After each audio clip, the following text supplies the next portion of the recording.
दर्शकों, इस वक्त हमारे समक्ष है डॉक्टर अमित अग्रवाल, जो कि सर आप एक गैस्ट्रोएंटरोलॉजिस्ट है। सर हम आपसे ये जानना चाहेंगे कि जो पोस्ट कोविड सिंड्रोम में देखा गया कि काफ़ी लोगों को पेट से संबंधी बीमारियां डिजीज़ बढ़ते जा रही है, तो आपके हिसाब से पोस्ट कोविड के बाद किस तरह की बीमारियां हैं जो लोग ग्रस्त है उस बीमारियों से, उस बारे में आप हमारे दर्शकों को आप बताइए।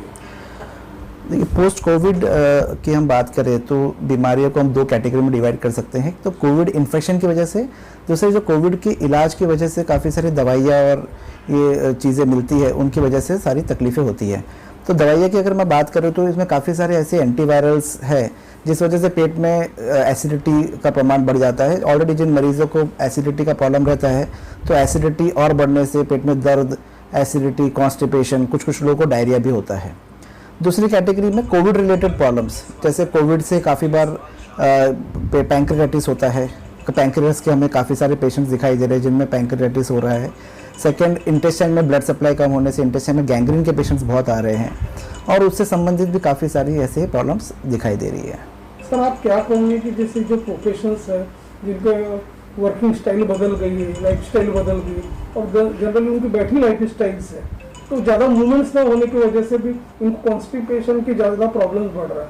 तो इसको पोस्ट कोविड नहीं बोल सकते, इसको पोस्ट लॉकडाउन साइड इफेक्ट्स बोल सकते हैं, जिस वजह से जिम्स बंद हो गए हैं, लॉकडाउन की वजह से लोगों का मूवमेंट कम हो गया है। तो जो एक्सरसाइज की जो प्रोसेस थी, कंटिन्यूस एक रूटीन बना हुआ था, वो डिस्टर्ब हो गया है। सेकंड, मूवमेंट कम होने से वेट गेन हो रहा है, एक्सरसाइज कम हो रही है, तो उससे वजह से एसिडिटी के प्रॉब्लम बढ़ गए हैं, कॉन्स्टिपेशन बढ़ गया है, लोगों ने वेट गेन कर लिया है काफ़ी ज़्यादा, तो उससे सारे ये प्रॉब्लम्स रिलेटेड है। उसे पोस्ट लॉकडाउन सिंड्रोम कह सकते हैं, जिस वजह से पेट की सारी समस्याएं बढ़ गई है। काफ़ी लोगों में ये भी देखा गया कि ये लोग कोल्ड ड्रिंक्स है, हाइड्रेशन का कम से कम यूज़ कर रहे हैं, तो ऐसे लोगों को भी काफ़ी कॉम्प्लिकेशंस बढ़ गए हैं। हाइड्रेशन की कमी से प्रॉब्लम, जैसे मैंने बताया, काफ़ी पेशेंट्स जो कोविड के बाद आ रहे हैं उन्हें इंटेस्टाइन में गैंग्रीन वगैरह हो रहा है, पैंक्रियाटिस हो रहा है। तो उसका एक मुख्य कारण ये है कि डिहाइड्रेशन, शरीर में इंटेस्टाइन में ब्लड वेसल्स में पानी की मात्रा कम होने से इंटेस्टाइन में ब्लड क्लॉटिंग हो जाती है, तो उस वजह से पेट में दर्द और ये गैंग्रीन की प्रॉब्लम्स आ सकती है। तो इसलिए काफ़ी बार कोविड के पेशेंट्स को हम जो बताया जाता है, इनको इंस्ट्रक्शंस दिया जाता है कि पानी का सेवन ज़्यादा करें, कम से कम 4 से 5 लीटर पानी, प्रोवाइडेड कि उनको कोई हार्ट का प्रॉब्लम है, किडनी की प्रॉब्लम नहीं है, तो ऐसे सेवन करने से काफ़ी सारी चीज़ों को अवॉइड किया जा सकता है। और डिहाइड्रेशन का एक बहुत बड़ा फैक्टर ये माना गया है, जिस वजह से पेशेंट्स को पैंक्रियाटिस और इंटेस्टाइन गैंग्रीन और काफ़ी सारे प्रॉब्लम्स आ रहे हैं, स्पेशली ब्लड क्लॉट्स। तो ब्लड क्लॉट्स कहीं भी हो सकते हैं, जैसे अब ब्लड क्लॉट्स अगर ब्रेन की वेसल्स में बन गए तो ब्रेन में स्ट्रोक आ सकता है, पैरों में आ गए तो पैर में गैंग्रीन हो सकता है। तो सारी चीज़ें डिहाइड्रेशन से काफ़ी हद तक रिलेटेड है। सर जो हाल ही में जो कोविड से रिकवर हुए जो पेशेंट्स हैं, उनमें भी अपन देखा गया कि जरा भी पेन हुआ तो पेन किलर टैबलेट्स लेते हैं बिना डॉक्टर प्रिस्क्रिप्शन के, तो उसका क्या साइड इफेक्ट्स है? पेन किलर्स में कुछ पेन किलर्स जो होती है वो सेफ़ होती है, जैसे क्रोसिन वगैरह अगर आप कभी लेना चाहें तो ले सकते हैं। हालांकि ये एडवाइजेबल वो भी नहीं रहता है बिना किसी एडवाइस के, डॉक्टर की एडवाइस के। पेन किलर्स जो ओवर द काउंटर ड्रग्स लेने से प्रॉब्लम्स यहाँ तक कि पेट में अल्सर बन जाते हैं, गैस्ट्राइटिस होती है, पेट में दर्द शुरू हो सकता है, किडनी फेलियर हो सकती है, और उसके ऐसे बहुत सारे अनगिनत कॉम्प्लिकेशंस है जो बताना थोड़ा मुश्किल है। But definitely over the counter drugs, pain killers बिल्कुल हम लोग डिस्करेज करते हैं। इससे काफ़ी बार पेशेंट ऐसी प्रॉब्लम्स में आते हैं जो कई बार इरिवर्सिबल होती है, जैसे इरिवर्सिबल किडनी डैमेज, अल्सर हो जाते हैं, अल्सर फट जाते हैं। ऑलरेडी जिनको एसिडिटी का प्रॉब्लम रहता है वो एसिडिटी के प्रॉब्लम काफ़ी हद तक बढ़ जाते हैं। तो as a doctor we strongly discourage over the counter pain killer use. Sir आप क्या कहोगे कि ऐसे भी अपन पेशेंट्स देखे गए हैं जिनका डाइजेशन सिस्टम टोटली बिगड़ गया, मेटाबॉलिज्म सिस्टम टोटल कोलैप्स हो गए, ऐसे लोग जनरल देखा गया कि मॉडर्न मेडिसिन की तरफ न जाते हुए, एलोपैथिक की तरफ न जाते हुए आयुर्वेदिक इससे ट्रीटमेंट लेते हैं। हालांकि वो कई तरह के काढ़ा पीते हैं, छाप जो भी लेते हैं, वॉटेवर लेते हैं, लेकिन वो रिकवर नहीं हो पाते, औषधोपचार चलते रहता और वो आगे चलकर वो क्रोनिक बन जाता।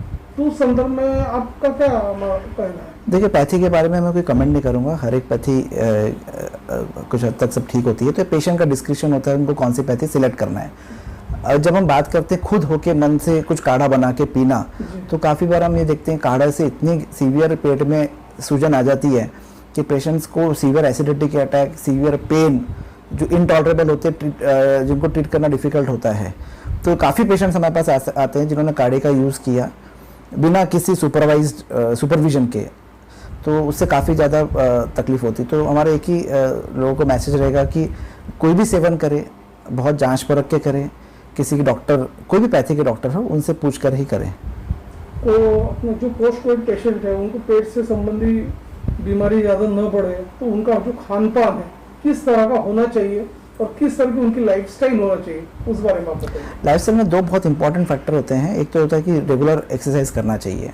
एक्सरसाइज करने से बॉडी का फिजियोलॉजी मेंटेन होता है, जिस वजह से उन्हें तकलीफ कम होती है, बॉडी को कुछ भी हैंडल करने की शक्ति बनती है। एक जैसे हम मशीनरी की बात करते हैं, उनको सर्विसिंग की ज़रूरत होती है, तो वैसे बॉडी को रोज़ एक्सरसाइज की ज़रूरत होती है।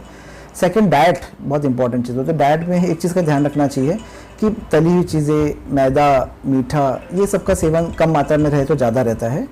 सेकंड, कुछ ऐसे फूड प्रोडक्ट्स रहते हैं तो स्टेल फूड, आउटसाइड फूड थोड़ा देख के खाएं।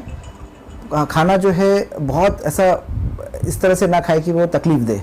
तो बहुत ध्यान से हमें ये चीज़ें ध्यान से देना चाहिए कि हम जो भी खा रहे हैं हमें पता हो कि हम क्या खा रहे हैं, उसके हमारी बॉडी पे क्या उसके इफ़ेक्ट्स आ सकते हैं। तो वो चीज़ों का सेवन करना बहुत ज़रूरी है। जैसे डायबिटिक पेशेंट है तो उनको अपनी डाइट का ध्यान रखते ही है। उसी तरह एसिडिटी के पेशेंट्स होते हैं, गैसेस के पेशेंट्स होते हैं, तो उन्हें एक स्पेशली फूड आइटम्स पता होना चाहिए क्या खाना है और क्या नहीं खाना। तो उसके लिए स्ट्रिक्ट एक डॉक्टर की सलाह से उसको फॉलो करना चाहिए। बट ओवरऑल एक हमेशा आदमी को कॉन्शियस रहना चाहिए कि मैं क्या खा रहा हूँ और उसके मुझे बॉडी पे क्या इफेक्ट हो सकते हैं। सर, ऐसे भी पेशेंट देखे गए जिनको बार बार पेट की संबंधी समस्या होती है और कॉन्स्टिपेशन उनको एक तरह से हो जाता, वो कई साल तक जीर्ण हो जाता, समझ में नहीं आता, इलाज चलता, औषध चलती उनको, तब भी उनका ट्रीटमेंट बेहतर ढंग से नहीं होता। तो ऐसे जो पेशेंट्स हैं तो उनको किस तरह का दिनचर्या उनकी होना चाहिए और किस तरह का उनका नियंत्रण होना चाहिए फूड, उस बारे में बताइए। क्रॉनिक कॉन्स्टिपेशन ये अलग टाइप का प्रॉब्लम है, ये बहुत वेरी करता है, इसका स्पेक्ट्रम होता है माइल्ड से लेकर सीवियर तक। जो माइल्ड कॉन्स्टिपेशन होता है उसमें काफ़ी बार जो हम कॉन्स्टिपेशन कम करने के लिए दवाइयाँ देते हैं जो कि लिक्विड फॉर्म में या पाउडर फॉर्म में रहता है, तो उससे काफ़ी पेशेंट्स को रिलीफ रहता है। कुछ पेशेंट्स को क्रॉनिक कॉन्स्टिपेशन होता है जिनको दवाइयों से भी रिलीफ नहीं मिलता है, तो ये डेफिनेटली एक डॉक्टर की सलाह उन्हें लेनी चाहिए। जब डाइट की हम बात करते हैं तो इंपॉर्टेंट चीज़ ये होती है कि पानी का इंटेक अच्छा होना चाहिए, आपको बहुत सारी मात्रा में पानी पीना चाहिए, जिससे लिक्विड स्टूल में हमारे जो मल में लिक्विड की मात्रा बढ़ने से उसका जो पैसेज होता है इंटेस्टाइन से ईजी हो जाता है। सेकंड, फाइबर का इंटेक बहुत इंपॉर्टेंट चीज़ होती है, तो हम काफ़ी पेशेंट्स को सलाह देते हैं, सभी पेशेंट्स को, कि फाइबर्स का इंटेक अच्छा रखें, सैलड्स खाएँ, फ्रूट्स खाएँ, वेजिटेबल्स पे ध्यान दें। तो ये सब चीज़ों का इंटेक ज़्यादा अच्छा होना चाहिए। फास्ट फूड, मैदा, ये सब चीज़ों से कॉन्स्टिपेशन बढ़ता है, तो इनको एग्रेवेट ना करें। तो डाइट में लिक्विड की मात्रा बहुत ज़्यादा रखें, फाइबर्स की मात्रा बहुत ज़्यादा रखें, और वाइट फ्लोर स्पेशली मैदा और फास्ट फूड की मात्रा कम रखें। सर, देखा गया कि जैसा पर्टिकुलरली आपकी जो स्पेशलिटी पर्टिकुलरली या एडवांसमेंट है, तो किस तरह का एडवांसमेंट अपने यहाँ पे अवेलेबल है, और जो जिनका ऑपरेशन हो रहा है, ऐसे पेशेंट है जिनको एंडोस्कोपी या लेप्रोस्कोपी की जरूरत गिरती है, तो किस तरह का आधुनिक अपने यहाँ पे ये सब सुविधा सर्विसेज है, उस बारे में बताइए। सुविधाओं की अगर मैं बात करूं तो एंडोस्कोपी जो है वो काफ़ी हद तक अच्छी आ गई है, और काफ़ी एडवांस एंडोस्कोपीज अभी आ गई है, जिसमें अर्ली डिटेक्शन ऑफ कैंसर की हम जब बात करते हैं वो भी पॉसिबल है आज के समय में।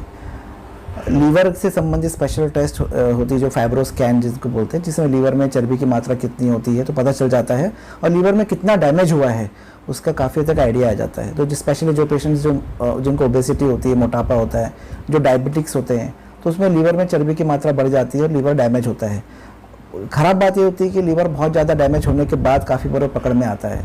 तो फाइब्रोस्कैन एक ऐसी चीज़ होती है जिसमें लीवर में स्टिफनेस जो बोलते हैं, हार्डनेस, ठोस, कितना ठोस हो गया लीवर, ये पता चलता है। तो ये एक बहुत अच्छी मशीन आ गई है जिससे काफ़ी हद तक फ़ायदा होता है। और भी ऐसे कई सारे उपकरण अभी गैस्ट्रोएंटरोलॉजी के फील्ड में मशीन्स आ गई जिनके काफ़ी हद तक जो चीज़ें बहुत कॉम्प्लिकेटेड होती है, जो सर्जरी से ठीक होती थी, आजकल वो एंडोस्कोपी द्वारा भी ठीक होती है। तो रिवोल्यूशन हुआ है गैस्ट्रोएंटरोलॉजी की फील्ड में। अगर हम बात करें तो पिछले 10 साल में काफ़ी अच्छा रिवोल्यूशन आया है और बहुत एडवांसमेंट आई हुई है। सर, हेल्थी लाइफस्टाइल अडॉप्ट करने के लिए, पर्टिकुलरली पेट संबंधी जो कुछ भी बीमारियों से निजात पाने के लिए, आप एक तरह से जो कोविड पेशेंट है या जो नॉन कोविड है पर्टिकुलरली, उनके मन में भी एक संभ्रम रहता, पेट दर्द, ये दर्द, तो आप ऐसे लोगों को किस तरह का मैसेज देना चाहोगे, क्या आपकी एडवाइस होगी उस बारे में? स्पेशली पेशेंट सभी को हेल्दी लाइफस्टाइल, जैसे मैं ऑलरेडी इसके बारे में कहा है कि डाइट एंड एक्सरसाइज, ये दो बहुत इंपॉर्टेंट चीज़ होती है, इनको फॉलो करना चाहिए। डाइट में जैसे बता क्या खाना, उसके अलावा ये भी बहुत इंपॉर्टेंट है कि बहुत फ्रिक्वेंट, ऐसा नहीं कि बहुत गैप रख रहे खाने में। कभी अभी इतना सबका लाइफस्टाइल इतना बिजी हो गया है कि काफ़ी बार लंच या डिनर स्किप हो जाता है, समय बेसमय खाने में आ जाता है, तो वो चीज़ों को अवॉइड करना चाहिए। और काफ़ी पेशेंट जिनको अभी न्यू ऑनसेट हाइपर एसिडिटी के प्रॉब्लम्स जो आते हैं, जिनको नई एसिडिटी चालू होती है, उनमें यही पाया गया है कि जो लाइफस्टाइल पे ध्यान नहीं देते हैं, खाने में ध्यान नहीं देते हैं, खाना बहुत इर्रेगुलर होता है, समय पे खाना नहीं खाते हैं, तो उससे काफ़ी ज़्यादा इनको प्रॉब्लम्स आती है। तो स्मॉल फ्रिक्वेंट मील्स, खाना समय पे खाएं, बहुत ज़्यादा मात्रा में पेट न भरे, खाने के बाद टहलें, और पानी की मात्रा, स्पेशली पानी की मात्रा बहुत अच्छी रखें। खाने के बाद कम से कम 2 घंटे तक सोए नहीं, ये भी बहुत, इससे भी काफ़ी हद तक फ़र्क पड़ता है। Thank you.